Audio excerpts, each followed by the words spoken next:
Yeah. So John, thank you very much for agreeing to talk to us.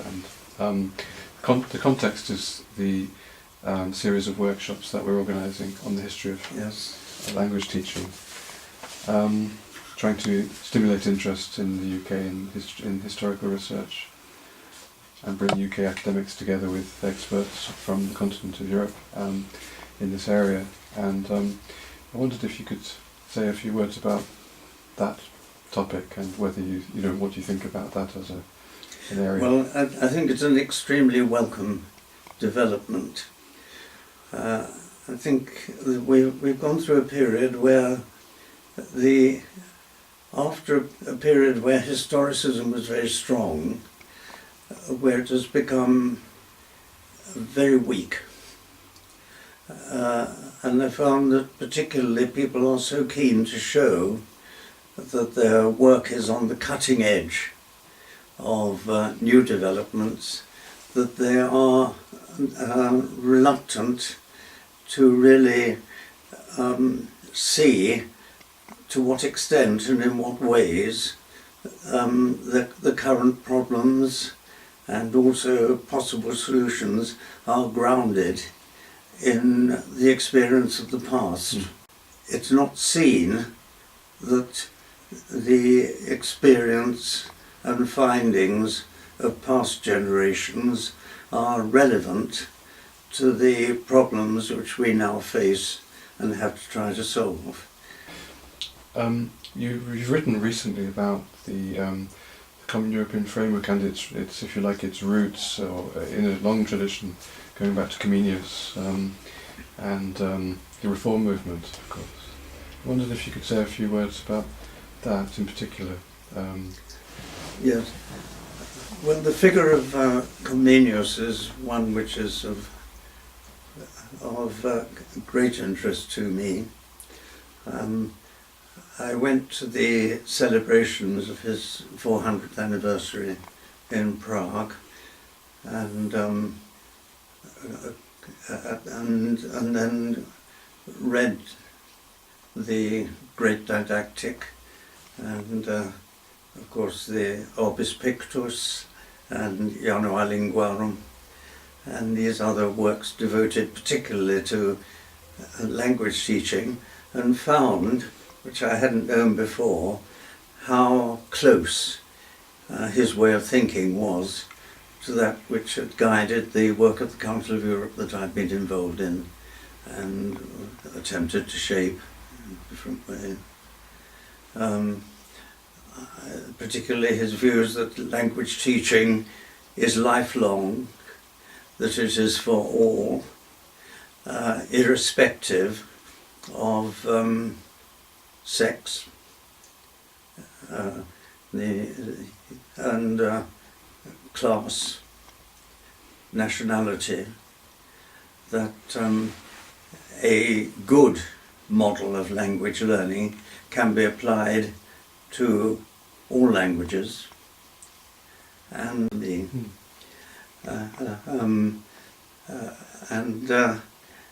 his views, his legacy was not lost, but it has taken a long, long time to be able to bring it to life again in all its richness. And some of his last works on the emendation of affairs, of human affairs, is really only was republished in the 1950s. But it is his motto, which I have certainly tried to adopt. That is, if you recall it, it's omnia sponte fluant, absit violentia rebus. Let all things flow with spontaneity, and let violence be absent from human affairs. Do you think the reform movement was important? I mean, I think you've written that the reform movement was important. Yes, I mean the next really critical time, development time, I feel to have come with the application of the knowledge and understanding which the Neo-grammarians brought to linguistic studies, the application of that knowledge and understanding to the teaching of languages. It's of course unforgettably associated with Wilhelm Virtors, der Sprachunterricht muss umkehren, which he called ein Beitrag zur Überbildungsfrage. But it's more than that. It isn't just a question of the overloading of the curriculum, it is the basis on which we should, and the purposes for which we should be learning languages. There is Lytton Strachey's no doubt satirical account of Arnold's introduction of language teaching into Rugby School in the middle of the 19th century.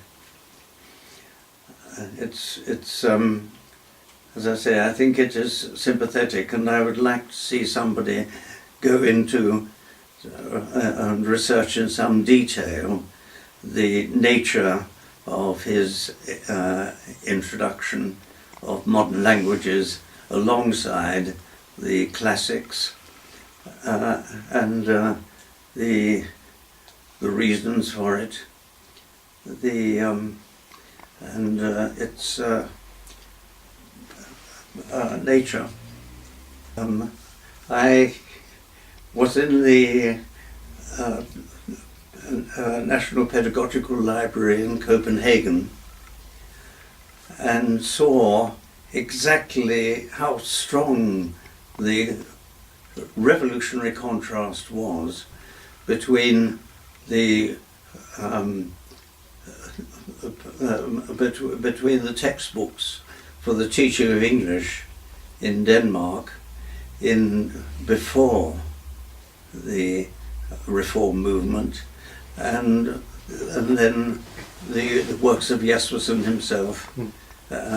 And so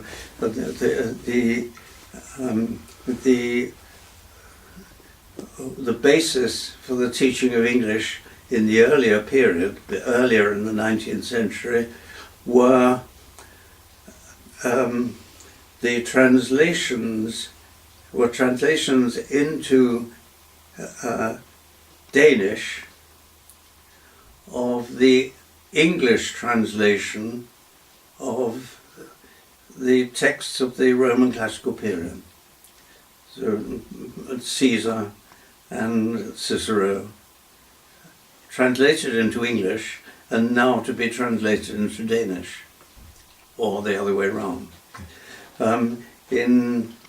With Jespersen, you get representations of everyday dialogues and the extraction of grammatical and phonetic, morphological structures from the dialogues to be learnt, and then new language built on the basis of these dialogues. And the English dialogues that I saw of his were realistic and would be more or less contemporary now.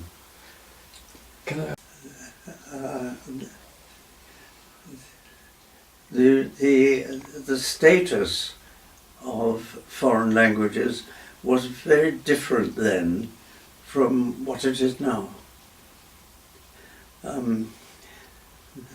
The recent survey, which was done on a European scale, of language competences, which to their credit the British government participated in, showed that we were bottom of the league, and that very few people had no knowledge of foreign language, but very few could claim anything more than the A1 level in the European framework. So there was some feeling then that the languages were being learnt, but learnt only to a rather primitive level. And that has gone together, I think, with a widespread feeling in the public that you can get anywhere on English.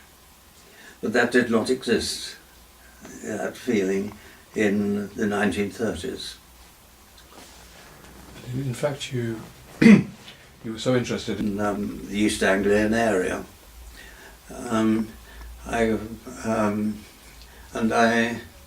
of course, due to catenation of circumstances, had a significant part to play in the development of the BBC language teaching operation. First of all, I was able to advise them on the actual methods to use, which I thought were interesting and innovative, and particularly in Italian and German. In German, I had already undertaken the general editorship of a series of compact grammars of the language, printed out on 2 sides of a plasticized card, and so I provided them the structural planning for a number of the BBC series. Lastly, Deutsch Direkt and Ganz Spontan. They were very, very popular series, I believe. Yes, there seems to be the great thing, what I tried to insist upon was that the television programs which were attracting people had to be good television. They got to be interesting, not just fun, but interesting as an introduction into the home of people using the language concerned in a natural, everyday way. And so I saw no reason to interrupt that with didactic teaching, and no need at all to have the English language used in any way in the television component. So people would just get used to accepting these people speaking another language in the intimate atmosphere of the home. And of course, one can only do that if the teaching is multimedia, and the teaching is the actual teaching itself is carried out through other media. And but if television is a leading component, so it was a new situation, calling for a quite new methodology, which I enormously enjoy being involved in that. When it came to the Council of Europe work, which you're very, of course, well known for leading, from I believe the very early 70s, what was your What were your motivations for taking on that work? And what did you at that time? Well, partly if people ask me to do something, I tend to do it. Yeah. I'm very compliant in that sort of way.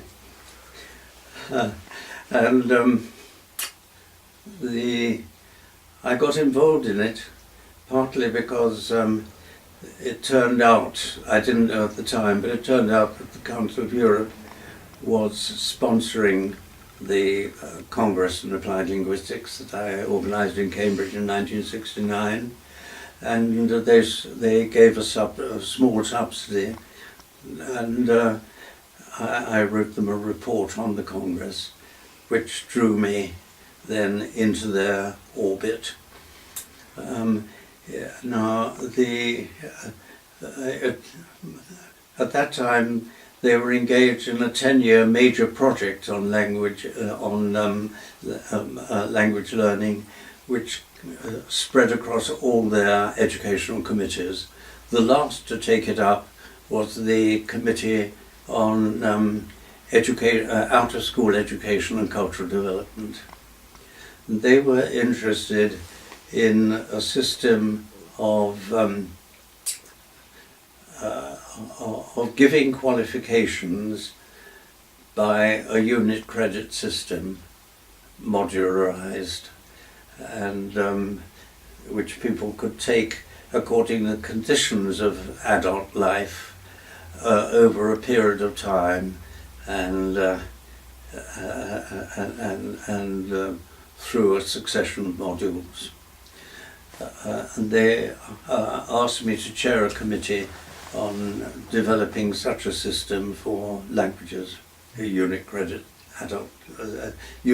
system for adult education across Europe. In tackling that, I was interested in it, particularly because as a result of my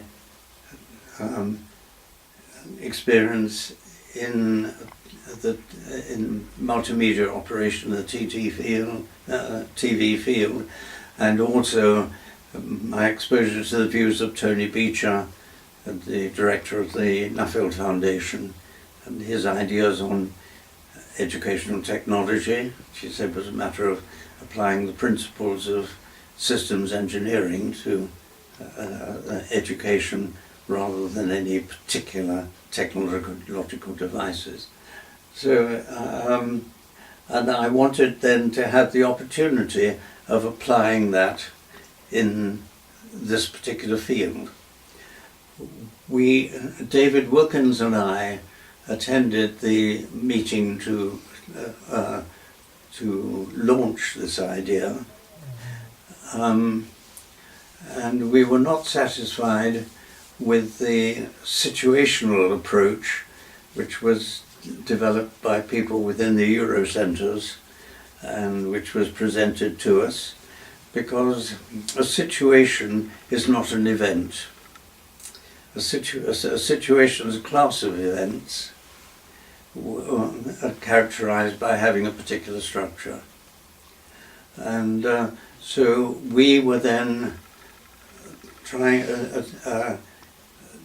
to get away from learning dialogues and doing structural exercises, and instead to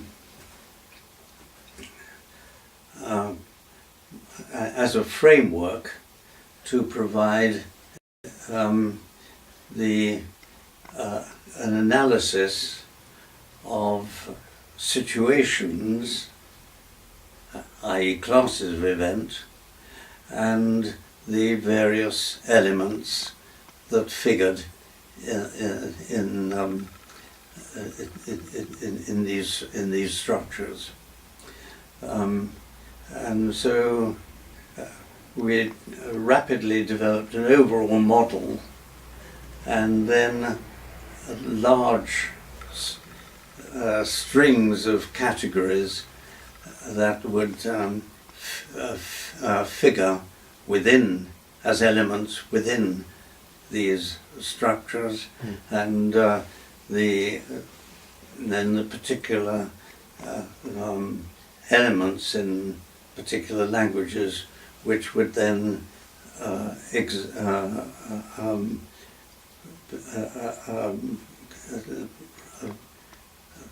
actually realize these categories. And so it was that interest which really motivated me in putting the amount of effort which was necessary into the chairmanship of this committee. It was partially an analysis of situations, i.e. classes of event, and the various elements that figured in these structures, and so we rapidly developed an overall model, and then large strings of categories that would figure within, as elements within these structures, and then the particular elements in particular languages, which would then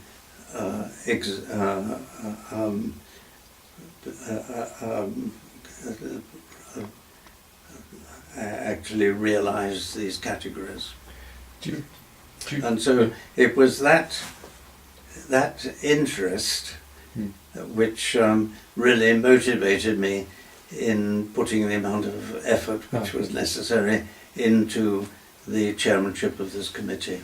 There was partially, at least, an intellectual interest, in the sense of an interest in system and in making system a linguistic interest. Yeah. Do you remember the actual? Because of course it's become a very important development in the history, in the recent history, the move from focus on structures or situations in the way you describe two notions to functions. Yeah. Do you remember the actual moment at all when you came up with this idea, or the sources of this move? No, I had been working with a doctoral student, Klaus Bohm, where we had been. He was concerned in his thesis with the development of a model. He'd already got the outline of the model in his mind, and then he developed it considerably for his doctorate. And of course, as I say, the notion of systems thinking, in any case, and but the critical time was at the beginning of January, in a very cold spell, in an unheated room in Selwyn College, where I brought together all the literature that I could find on speech acts and the notional and functional categories, which I took some things from Vorwärts, that Anthony Peck had developed for German in the Nuffield projects, and some from a Swedish program in the air, which was produced by the University of Linköping, and also, of course, the Palmer and Bamford book on everyday sentences in spoken English, which had a categorization of these things, and the work of Austin.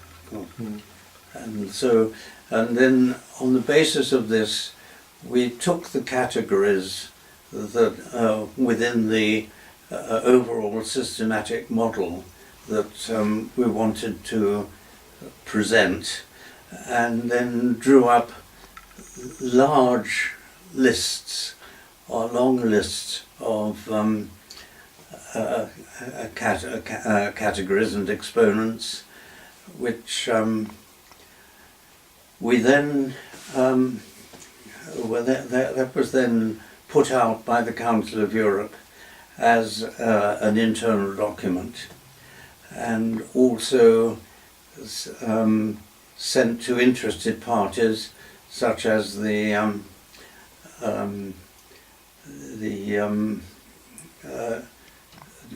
German Volksschulverein, and particularly the certificate system that they developed as part of the International Certificate Commission. And they were very excited by it and took it up. And to keep control over it, and to take it from the stage of being unordered lists to a more systematic presentation, we asked Jan van Eyck, who was had a very systematic mind, and had written had written grammar of English, and was advising the Volksschulverein on the structural side of English. We asked him to systematize the materials, and the Dutch government gave him a 6-month study leave to do that work. Yeah. And so the threshold level was then produced. We called it the threshold level because although we were skeptical about the use of levels in language generally, we felt that there might be a point which could be regarded as crossing a threshold where the bits and pieces of language that you learn in the very early stages of language learning cohere into a generally usable communicative competence. Whether we identified that point or not, I don't know, but that was the reason for the term, and the publication itself turned out to be very, very influential. Yeah. Can I bring us back to England, to the UK, England and Wales perhaps, specifically, because I believe it was 1970, when you became Director of CILT, was 1977, is that right? 78. 78. And the threshold level and the Council of Europe work was focused on adults specifically at that time, and then your work prior to that on television programs was also for an adult language learning audience. And there is this paradox, perhaps, in the British situation, it seems to me anyway, where programs like the ones you produced were very popular, and adults often show a lot of interest in learning languages. But as everybody knows, schools do not produce very fluent speakers of languages. And when you came to CILT, I suppose, correct me if I'm wrong, that you had to take more of an interest in school language learning. Yeah. Well, of course, one of the things that as soon as the Council of Europe were aware of the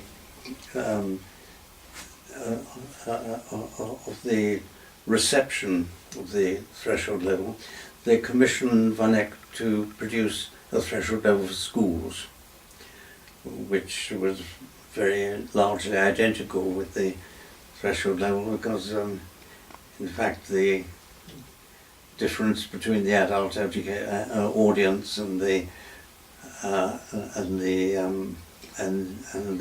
school adult and school and adult audiences, they're not so different when it comes to the notions and functions and so on. But he of course tried to take account of the centres of interest of children rather than the centres of interest of adults. Some parts of adult life which are not of concern to children, and certainly parts of children's lives that become considerably less significant when people get older. So so the school interest was there already. The main impact of the threshold level work was on the teaching of English as a foreign language, and it was taken up wholeheartedly by publishers, testing authorities, and well, generally across the profession. We'd laid particular importance on, as part of systems thinking, for having the various different providers that were independent agents working together in the same direction. If they were working to produce the same kind of terminal competence, then they could gear, and the work would not be self-contradictory. With, I mean, there's no point in having a strictly a functional notional approach and based upon everyday language use when the people are going to be prepared for examinations which are concerned with translation and writing essays in English or in the mother tongue, not generally. The adult field is much freer, and particularly since the British government decided to intervene in curricular matters, which it used not to, it's very much more subject to central administrative decisions, one sort or another. So the take-up in other languages was reduced, particularly perhaps because the our French colleagues were worried that the threshold level, which was one possible objective for language learners of a particular type, to pick at a particular level, might be taken as being the European standard for language learning.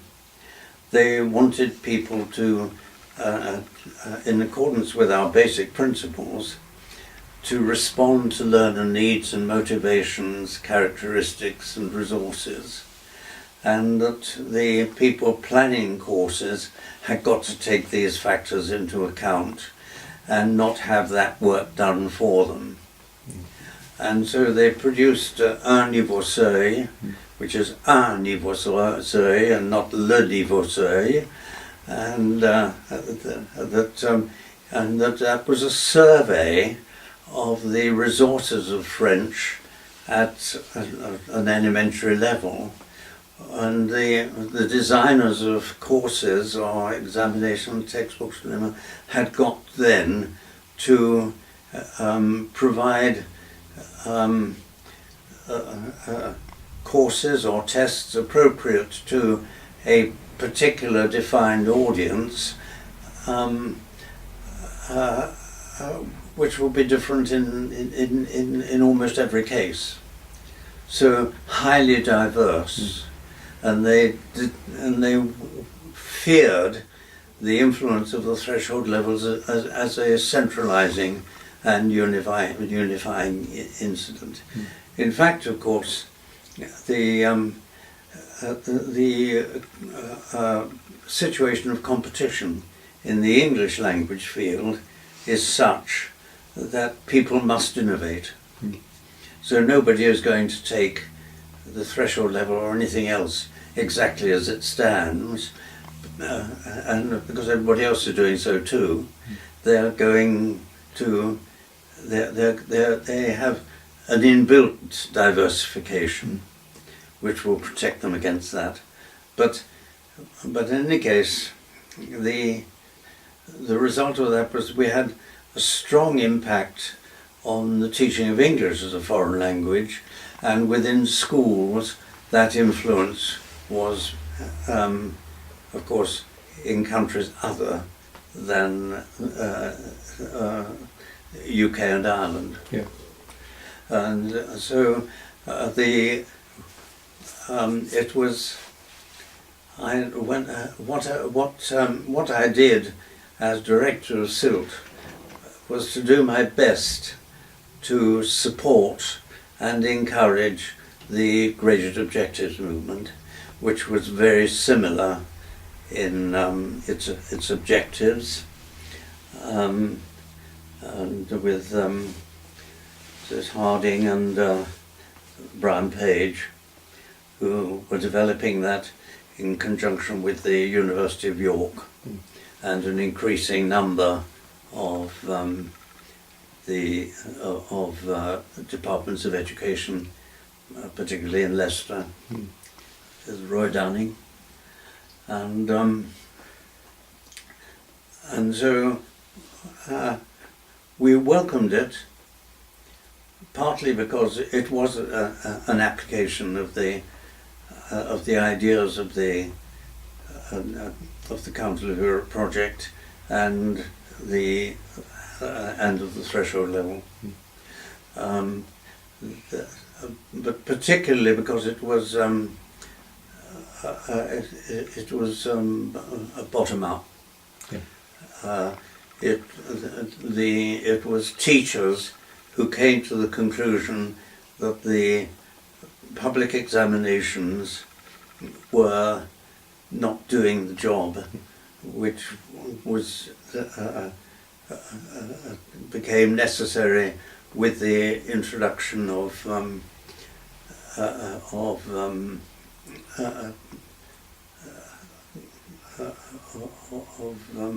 comprehensive education. The methods of teaching, testing, which were appropriate to a selective system, were not appropriate to a non-selective system, and that there was a general feeling growing among a lot of children, particularly the children who were for whom foreign languages were something quite outside their normal existence. The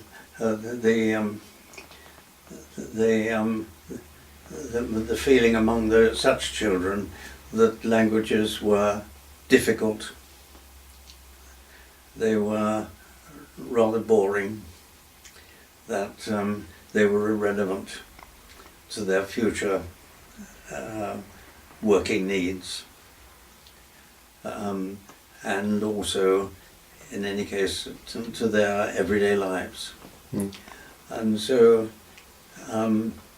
the teachers then tried to answer those questions. What is it that will interest the children? What is it that will be within their compass and will be and where they can be persuaded of their relevance? Yeah. Because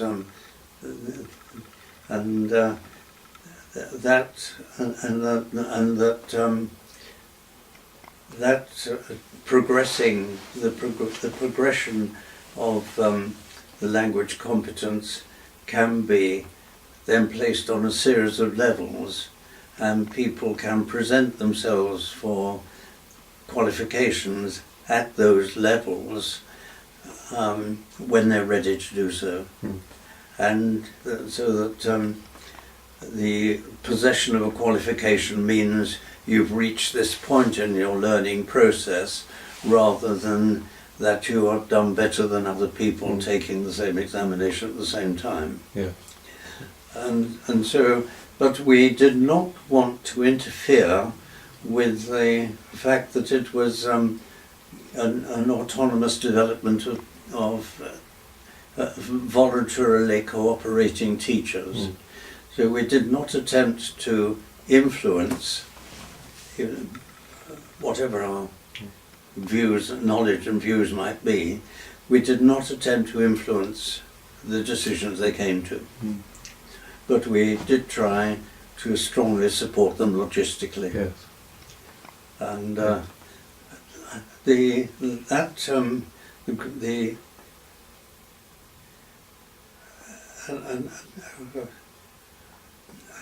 that tended to emphasize the transactional elements in the threshold level. That is to say, getting a cup of tea. So, the being able to do things that you could see could be relevant to you in your everyday life, particularly if you went to the country concerned. Yeah.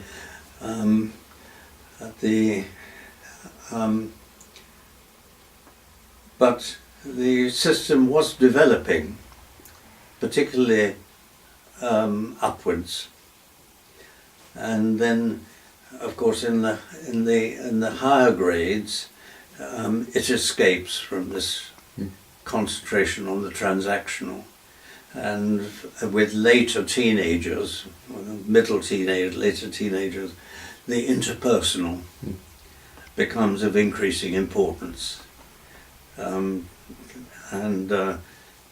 replaces the transactional. The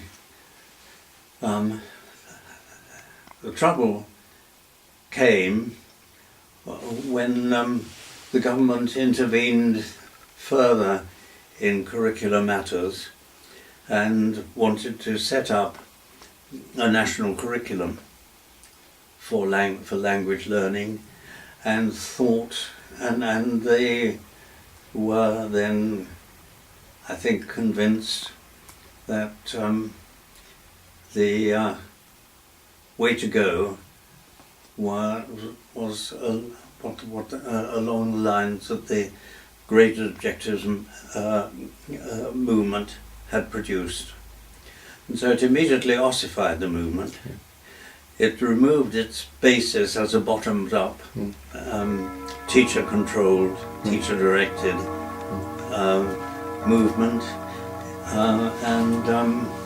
and it fixated the transactional approach. And this, of course, failed to satisfy the requirements, particularly of the more motivated and more intelligent, more sensitive children.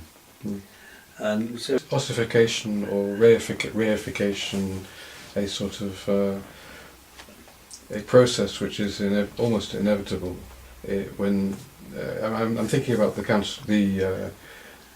Common European Framework as well, which, as my understanding, was not designed to be something static, but something continually under discussion, as it were.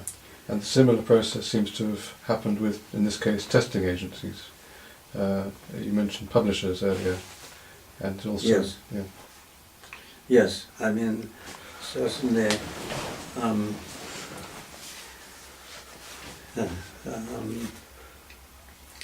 Frau Schwertfeger in Germany said that if the Common European Framework were adopted, it would mean the end of any research in applied linguistics. But we were not trying to produce something which was set in stone, but largely, again, it was a question we were asked to do it, and so I did it. The Swiss government had internal difficulties over the recognition of qualifications in various fields, but including languages, across the cantons.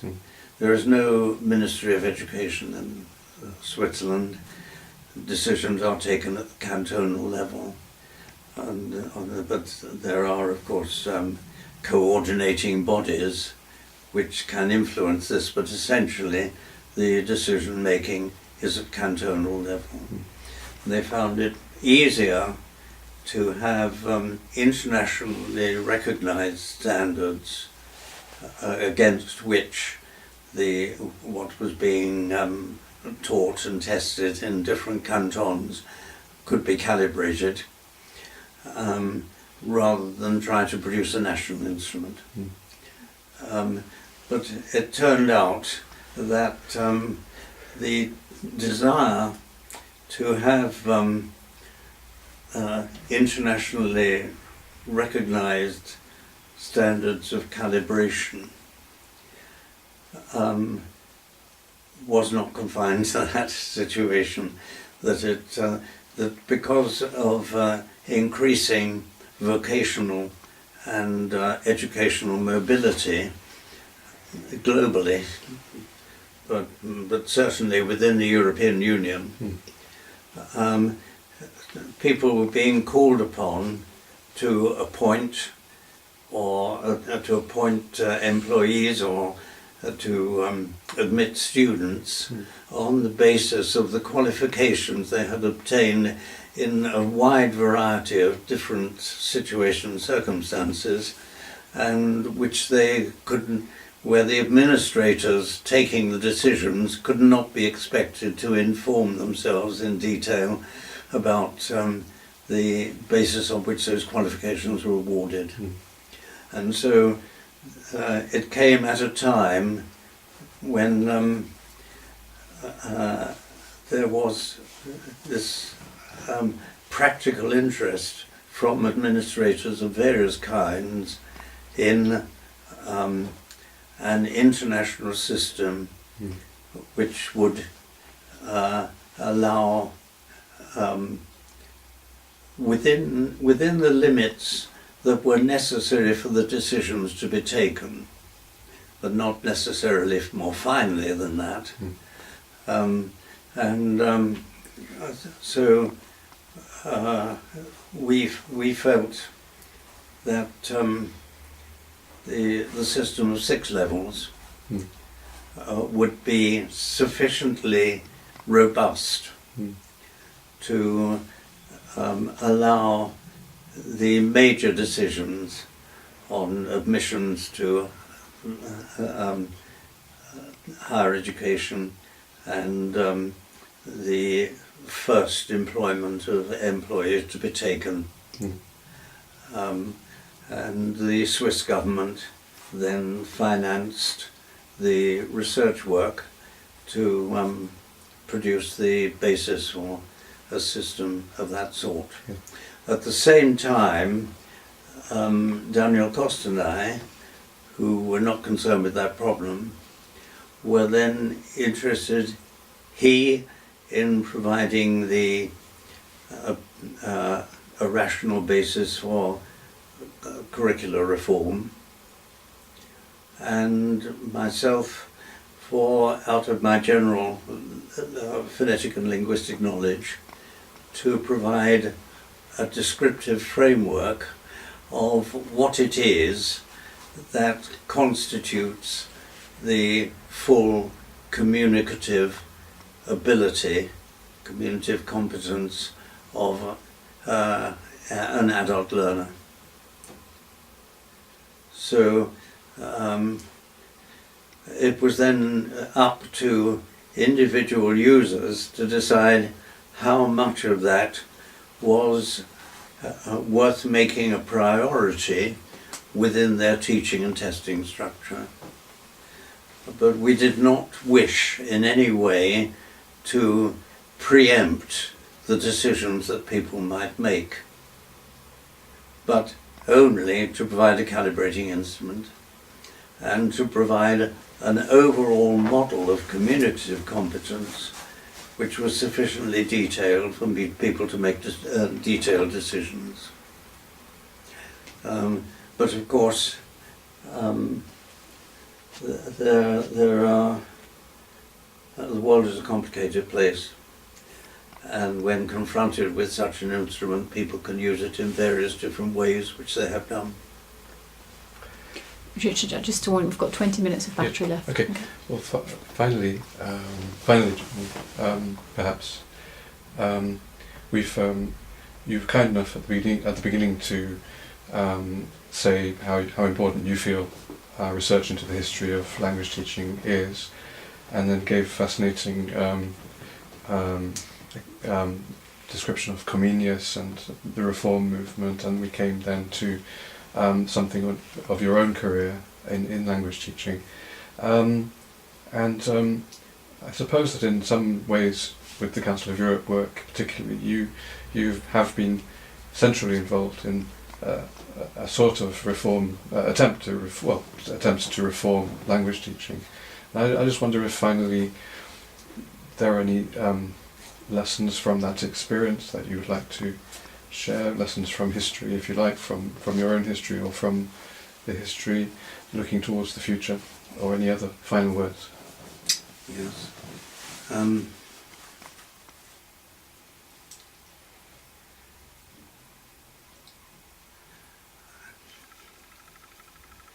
I have I don't want to try or claim to put forward a solution to the problems that language teaching faces in the widest possible variety of circumstances. I do think clearly that there's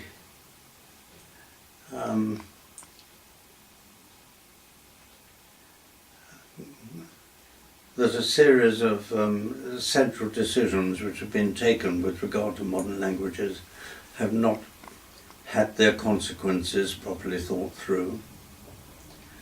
And I think that the situation which language teachers face can be very difficult in this country at the present time.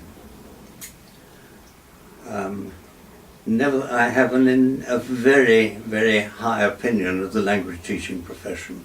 I think they're wonderful people, and I think that that many can produce remarkable results in difficult circumstances.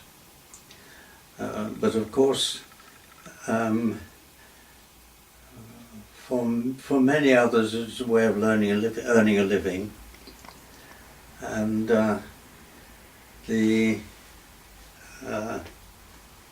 if it can be done without the necessity for innovation, so much the better.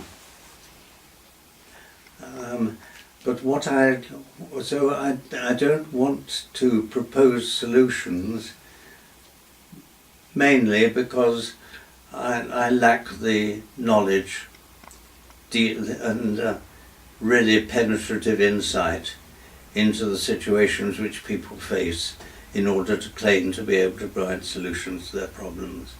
What I want is to get people used to a certain way of approaching the problems, of analysing the situations they're in, what degrees of freedom they have, and how these can be best exploited for the benefit of the children sitting in front of them that they're responsible for. I have to acknowledge that their primary responsibility is to get them the qualifications that they need to go further in their educational experience. Certainly at school level, right up to the top of the school. I think people probably have more freedom of action than they often realize they do, and that if they understand, if they can get a clear idea of the objectives that they're working to in response to the analysis of the teaching learning situation that they're involved in, then they can, as individuals, do much more than they sometimes think they can. But you know, the profession as a whole can be very conservative in that continuing to do what you found works is becomes more attractive in middle life. And if you're going to innovate, you want to be sure that the innovation is going to make things better, not worse. I would like to see a reduction in the directiveness of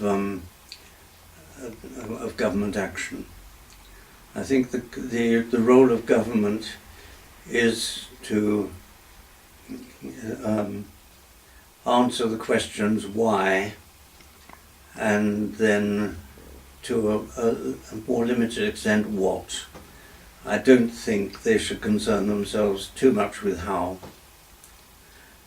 That is, I think that the ability of teachers to innovate in response, or to find the right solution for them in their situation, is likely to lead to better results than making centralized decisions which are then imposed upon everybody, whether it is appropriate to them or not. So,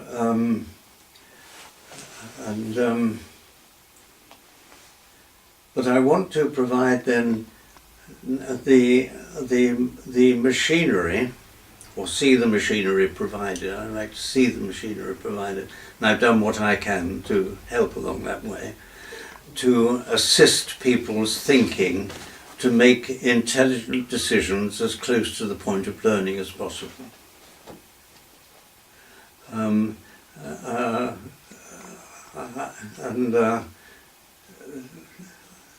I think that for people who are academic linguists in its various branches, should, as part of their responsibility, be prepared to provide information and insight and understanding which will help practitioners to make sensible decisions in their professional lives. And I do think still that it is necessary for the whole cluster of independent agents to be working coherently, rather than in ways that can be impossibly divergent or self-contradictory.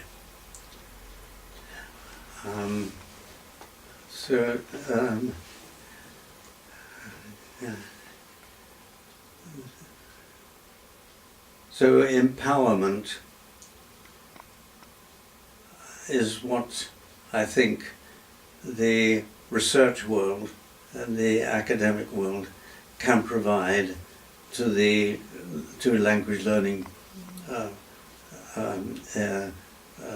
practitioners. That's a very good final line. Thank you very much indeed. Thank you. Thank you. That was very, very interesting. I hope I haven't